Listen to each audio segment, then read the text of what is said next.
Good morning dear student, welcome back again. आप लोगों का स्वागत है हमारे एक चैनल के अंदर। ठीक है, आज हम लोग बात करते हैं क्लास 12th के नेक्स्ट टॉपिक के बारे में। किसके बारे में? क्लास 12th के इंग्लिश मीडियम के नेक्स्ट टॉपिक के बारे में। आप लोग याद रखिएगा, हम लोगों का जो एनसीईआरटी का टॉपिक है वो चैप्टर नंबर 9 चल रहा था और उसके अंदर टॉपिक हम लोगों का नेक्स्ट स्टार्ट हो रहा है। आज एक नया टॉपिक लेके आए हम लोग, एनिमल ब्रीडिंग। ठीक है, एक नया टॉपिक है, हालांकि नया टॉपिक है, सबसे सिंपल टॉपिक है। आप लोगों को मैं नॉर्मली बात करूं तो एनिमल ब्रीडिंग, इस टॉपिक के अंदर ऐसा कुछ है भी नहीं पढ़ने का, लेकिन फिर भी जहां पर इंपॉर्टेंट चीजें मैं आपको नोटिफाई करा दूंगा। और मैं तो बार बार ये कहता हूं कि आप लोग ठीक है वीडियोस देखें, उसके बाद आपकी जो एनसीईआरटी, अगर कोई बच्चा अच्छा तैयारी करना चाह रहा है, ठीक है ना, तो अच्छी तैयारी अगर आप लोग करना चाह रहे हैं तो उसके अंदर आप लोगों को मैं प्रमोट करता हूं कि आप लोग एनसीईआरटी अच्छे से पढ़ें। राइट, अब हम लोग बात करते हैं एनिमल ब्रीडिंग। ब्रीडिंग, ब्रीड का मतलब पता क्या होता है बेटा? प्रजाति। ब्रीड का मतलब क्या होता है? कोई भी प्रजाति, ठीक है, कोई भी स्पीशीज। अब ब्रीडिंग का मतलब क्या होता है? वो मेथड जिसमें आप लोग क्या कर रहे हो, नई नई प्रजातियां बना रहे हो। ठीक है, जिसमें हम लोग क्या कर रहे हैं, नई नई प्रजातियां बना रहे हैं। तो एनिमल ब्रीडिंग क्या है? नॉर्मली एनिमल ब्रीडिंग यानी कि जंतुओं की प्रजातियां बनाना। ठीक है, सबसे पहला क्वेश्चन इज देयर कि सर ब्रीडिंग हम लोग बोल तो रहे हैं, ब्रीड करा तो रहे हैं, लेकिन ब्रीड का ऑब्जेक्टिव क्या है? बेटा मैंने बोला था कि ये जो आपका चैप्टर है ये कंप्लीट दो ही ऑब्जेक्टिव के ऊपर चलेगा, एक तो क्वालिटी वाइज और एक क्वांटिटी वाइज। ठीक है ना, यानी प्रोडक्ट की क्वालिटी बढ़ाना और प्रोडक्ट की क्वांटिटी बढ़ाना। ठीक है, तो ब्रीड की अगर हम लोग बात करें, सुनिएगा मेरी बात आप लोग ध्यान से। Breed is a group of animal. Breed क्या है? एक एनिमल्स का, एक जंतुओं का वो समूह है रिलेटेड बाय डिसेंट, जो अपने पूर्वजों से संबंधित है। किससे संबंधित है? डिसेंट होता है उसके पूर्वजों से। याद रखिएगा, मैंने आपको काफी बार बोला है कि अगर आप लोगों को लिखना होता है तो आप लोग लिख लीजिए, क्योंकि ये की पॉइंट है जो आपके पेपर में आने होते हैं। मेरी हर वीडियो के अंदर आपको की पॉइंट मिलेंगे जो आपके एग्जाम पॉइंट ऑफ व्यू में आने होते हैं। ठीक है ना, तो related by decent and similar in most character. और क्या होता है ये सिमिलर होते हैं मोस्ट कैरेक्टर, बहुत सारे कैरेक्टर्स के अंदर, लाइक जनरल अपीयरेंस, कि भाई वो बाहर से किस तरीके से दिखाई दे रहा है। अपीयरेंस मतलब बाहर से दिखावट, बाहरी दिखावट। ठीक है ना, फीचर, फीचर मतलब आप उसकी साइज, कॉन्फ़िगरेशन वगैरह क्या है, करेक्ट है, उसका कलर क्या है। फीचर में कलर कॉम्बिनेशन आते हैं बेटा। क्या आता है आप लोगों का? कलर कॉम्बिनेशन, यानी रंग वगैरह जो उसके फीचर्स के अंदर आते हैं। जैसे सपोज दैट अगर हम लोग बात करें तो हरियाणवी नस्ल, मैं वही बफेलोज की बात करूं, भैंसों की बात करूं, हरियाणवी नस्ल की अगर हम लोग बात करें तो हरियाणवी के फीचर्स क्या है? अब वो पूर्वज क्या है भाई? उनके सींग छोटे होंगे, ठीक है, हाइट अच्छी होती है, पूंछ में सफेद बाल कम होते हैं, आई बात समझ में, और एकदम काले रंग की होती है वो। ठीक है, तो वो क्या है? फीचर्स।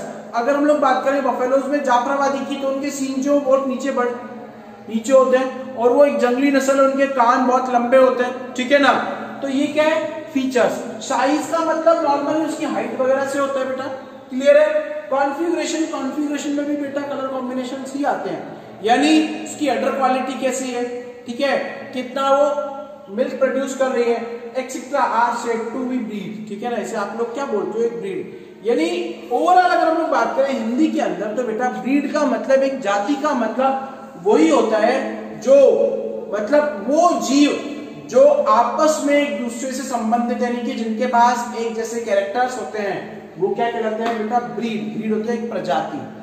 या फिर मैं हिंदी में बात करूं बेटा, हम लोग ठीक है इंग्लिश में मैंने बात कर लिया, अब हिंदी में कहीं ऐसा नहीं कि आप लोग पेपर में हिंदी में लिख क्या रहे हो बेटा, कोई पेपर सेटर नंबर नहीं देगा क्योंकि आप इंग्लिश मीडियम के स्टूडेंट हैं। ठीक है, ब्रीड का मतलब यही होता है कि प्रजाति, यानी कि वो जीव या वो जीवों का समूह जिनके लक्षण एक समान हो, जिनके लक्षण है, कैरेक्टर्स क्या हो, एक समान हो। ठीक है, वो क्या कहलाती है? ब्रीड। ठीक है, हम लोगों ने ब्रीड के बारे में पढ़ लिया। अब आता है कि सर एनिमल ब्रीड, आप लोग ब्रीड चिल्लाए जा रहे हो, पशुओं की प्रजातियां चिल्लाए जा रहे हो। ठीक है, तो एनिमल ब्रीड के ऑब्जेक्टिव क्या है? किस उद्देश्य को लेकर हम लोगों ने एनिमल ब्रीडिंग कराई या क्यों करवाते हैं हम लोग? मेन थिंग इज ऑब्जेक्टिव क्या है?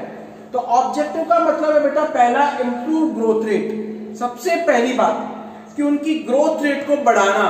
अब ग्रोथ रेट कई टाइप की हो सकती है बेटा, जैसे फिजिकली वो अच्छे बने, ठीक है, डिजीज रेजिस्टेंस बने, क्लियर है। सुनिएगा, आप लोग सुनिएगा, मैं एग्जांपल देके बताता हूं, ठीक है ना।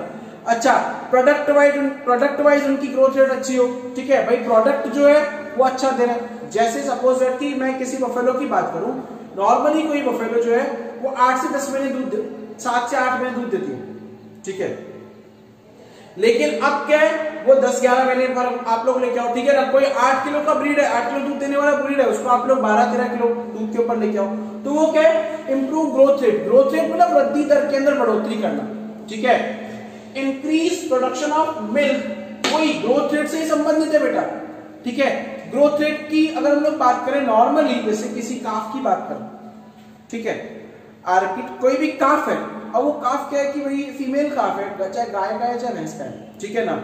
अब वो क्या है 3 साल में एक मैच्योर बन रहा है, भैंस वगैरह कोई भी कटला कटली है, बछड़ा है बछड़ी है बेटा, वो क्या है 3 साल के अंदर तैयार होकर गाय और भैंस बन रही है, ठीक है ना, और वो दूध देना स्टार्ट करी। तो ग्रोथ रेट मतलब 3 जो 4-5 साल पहले ले लेते उसको 3 साल में तैयार करना, वो होती है उसकी ग्रोथ रेट। सेकंड है आपका increase production of milk, meat, egg and wool, ठीक है ना। भाई जो प्रोडक्ट मिल रहे हैं उनको इंक्रीज करना। अब इंक्रीज का मतलब यहां पर किसके कॉन्ट्रास्ट में, अमाउंट के कॉन्ट्रास्ट में, किसके कॉन्ट्रास्ट में वर्ड दिया है, अमाउंट के कॉन्ट्रास्ट में। किसके कॉन्ट्रास्ट में वर्ड दिया हुआ है बेटा, अमाउंट के कॉन्ट्रास्ट में। अच्छा अमाउंट का कॉन्ट्रास्ट क्या है वो सुनिएगा। अमाउंट का यहाँ पर मेन मकसद क्या है कि मैंने बोला था ना कि अगर कोई भी ब्रीड है वो 7 किलो का दूध दे रही है, तो हम ऐसी ब्रीड बनाए जो 10 किलो या 12 किलो दूध दे, तो क्या है, अमाउंट बढ़ गया उसका। क्लियर है। फिर इम्प्रूव क्वालिटी। देखो मैंने बोला था कि दोनों वर्ड आएंगे इसमें, क्वांटिटी और क्वालिटी। मैंने बोला था हर टॉपिक इसी के ऊपर वर्क करेगा, ठीक है। क्वांटिटी, अमाउंट आ गई, क्वालिटी। क्वालिटी का मतलब पता है क्या, हमें पता है दूध में कौन सी प्रोटीन होती है बेटा, केसीन, लिख लीजिएगा CASIN। तो मिल्क प्रोटीन की क्वांटिटी को बढ़ाएं, या अगर अब जैसे मिल्क प्रोटीन जो है, ठीक है, पहले पुअर क्वालिटी का मिल्क प्रोटीन बनना था, अब अच्छी क्वालिटी का बनाया, ताकि वो क्या है ह्यूमन कंजप्शन के लिए अच्छा हो, ठीक है। एग में कौन सी होती है, एल्बुमिन प्रोटीन होती है। अच्छा वूल की बात करें सर, भेड़ के बालों में तो कोई वो नहीं होती है। यहां पर वूल मतलब कि वूल जो उसका टेक्सचर, वूल के केस में आएगा बेटा टेक्सचर का, यानी वो सॉफ्ट हो, ठीक है ना, उस तरीके से। ओके, फिर आता है improve various resistance to various disease, ये भी इंपॉर्टेंट है, क्वालिटी के अंदर ही आता है ये भी, ठीक है। भाई क्वालिटी का मतलब पता है क्या है, अब ऑब्वियसली बात है कि ब्रीडिंग में हम लोग ऐसी प्रजातियां बनाएंगे ना, हमें थोड़ी है भाई बीमार होने वाली प्रजातियां क्यों बनाएंगे। अगर मैं कोई डेयरी फार्म खोलता हूं तो मैं बीमार भैंसे क्यों रखूंगा भाई, ठीक है, मैं क्यों नुकसान खाऊंगा। क्लियर है ना, मैं क्यों नुकसान खाऊंगा, समझ में आ रहा है ना आपको मेरी बात। तो मेन एम एक ये भी होता है कि जो डिजीज रेजिस्टेंट वैरायटीज है, यानी कि वो क्रॉप है, वो आप लोगों की वैरायटीज, वो एनिमल की वैरायटीज हम लोगों को सिलेक्ट करनी है जो डिजीज के अगेंस्ट, जिसमें बीमारियां बहुत कम मिलती है, यानी कि जिनमें रोग प्रतिरोधक क्षमता, या फिर अगर आप लोग बोल सको we have used the power that have high immune power, we have used the breed that have high immune power, ठीक है ना। हम लोगों को वो ब्रीड यूज करनी है जो हाई इम्यून पावर या हाई इम्यूनिटी वाली होती है। क्लियर है। फिर है इंक्रीज प्रोडक्ट लाइफ। प्रोडक्ट की लाइफ की बात करें अगर हम लोग, तो मैं नॉर्मली आप लोगों को मीट के केस में ले जा रहा हूँ, एग के केस में ले जा रहा हूँ, मिल्क के केस में ले जा रहा हूँ। भाई कुछ केसेस के अंदर क्या होता है कि जो प्रोडक्ट है उसका लाइफ स्पैन शॉर्ट होता है। कैसे कि नॉर्मली अगर हम लोग बात करें बेटा, तो प्रोडक्ट जो बहुत जल्दी खराब हो जाता है, तो हम लोगों को क्या करना है कि प्रोडक्ट की लाइफ को बढ़ाना है। बढ़ाना मतलब कैसे कि वो जल्दी खराब ना हो। अगर जल्दी खराब नहीं होगा, मार्केट में बिकेगा अच्छे से।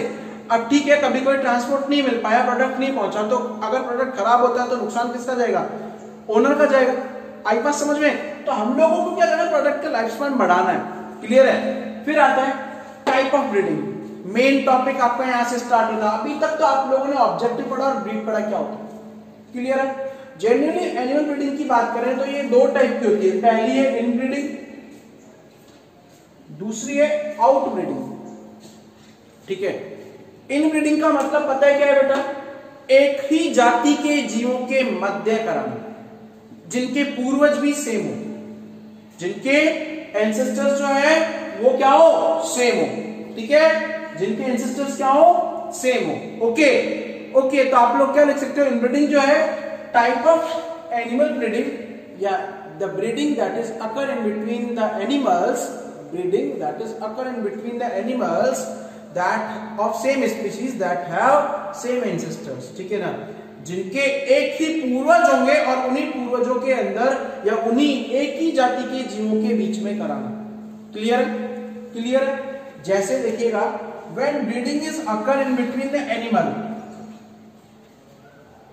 जब ब्रीडिंग होती है in between the animal of same breed, एक ही जाति के जीवों के बीच में ब्रीडिंग हो रही है, ठीक है, यहां लिख सकते हो दैट हैव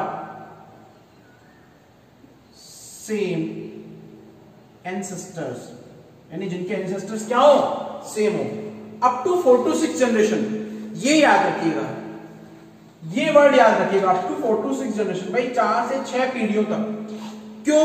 क्योंकि बेटा हम लोगों को जो ट्रेड्स चाहिए होते हैं, जो लक्षण चाहिए होते हैं, वो 4 से 6 पीढ़ियों तक लगातार क्रॉस कराने के बाद जो स्टेबल कैरेक्टर है हम लोग उसे ही सेलेक्ट करते हैं। Up to 4 to 6 generation called inbreeding, जिसे आप लोग क्या बोलते हो, इनब्रीडिंग। आई बात समझ में? क्लियर हुआ? क्लियर और नॉट?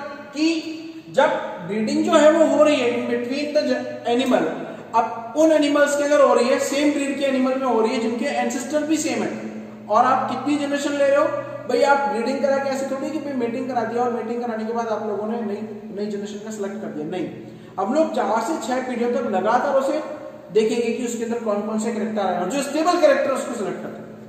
क्लियर है ना? सेकंड है इंपॉर्टेंट पॉइंट है बेटा, 10 स्टार क्वेश्चन है, superior female and superior male are identified. अब भाई 4 से 6 पीढ़ियों तक कराई, क्लियर है ना? जैसे ये कोई पेरेंट है, ये इनका ऑफस्प्रिंग बने, फिर इनके ऑफस्प्रिंग बने, फिर इनमें कराई आप लोगों ने, तो इस तरीके से 4 से 6 पीढ़ियों तक कराई।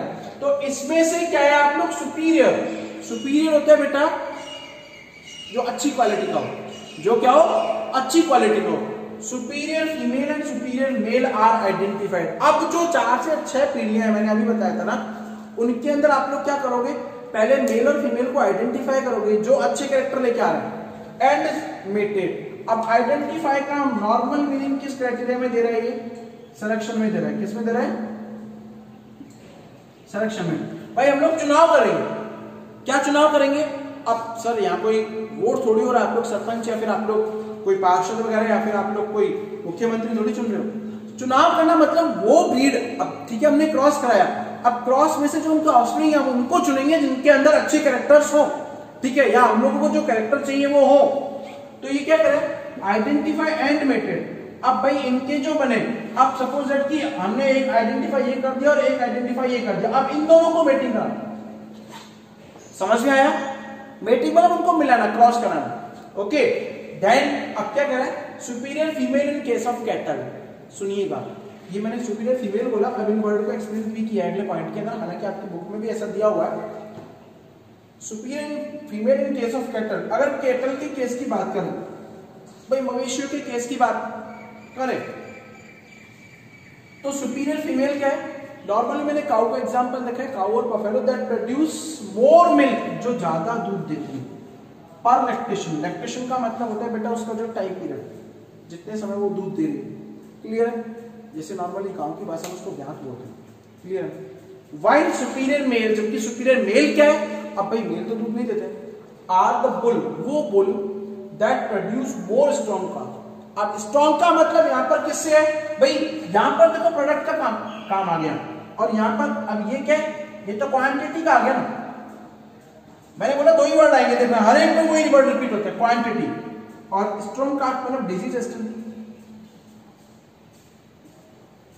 अब डिजीज एस्टेंट में तो ये क्या आ गया, क्वालिटी आ गई, ठीक है, क्वांटिटी और क्वालिटी दोनों के दोनों, ओके ओके, समझ में आया?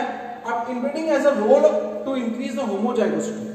होमोजाइगोसिटी का मतलब पता है क्या है भाई बेटा, सेम कैरेक्टर, ये सेम ब्रीड बनना, होमो इक्वल, और जाइगोसिटी का मतलब होता है, जाइगोट्स का मींस क्या होता है कि एक ही टाइप के ब्रीड बनना।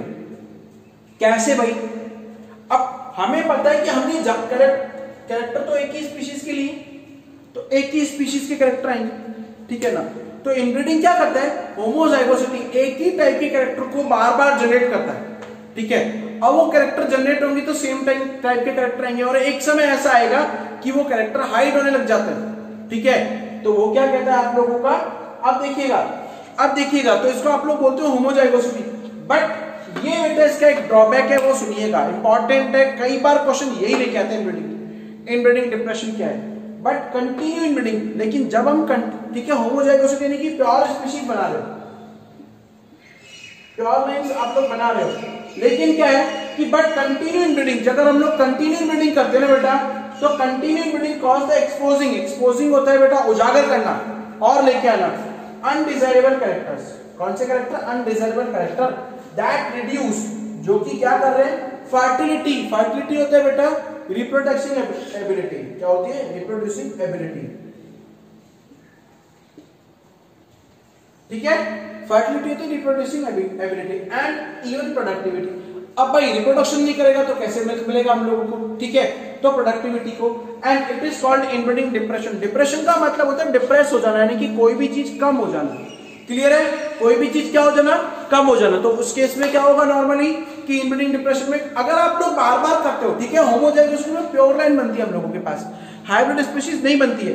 तो अगर आप लोग उस चीज को बार बार करते हो तो एक रिजल्ट ऐसा आता है कि भाई ऐसे भी कैरेक्टर आने लग जाते हैं जो हमें नहीं चाहिए। ठीक है, अब वो नहीं चाहिए तो उससे क्या होता है कि फर्टिलिटी डिक्रीज हो जाएगी, प्रोडक्टिविटी डिक्रीज हो जाएगी, और इससे क्या है इस टॉपिक में या फिर इस पॉइंट को आप लोग क्या बोलते हैं? Inbreeding depression. इनब्रीडिंग डिप्रेशन हम लोग नेक्स्ट वीडियो के अंदर पढ़ेंगे। ठीक है, ओके, थैंक यू।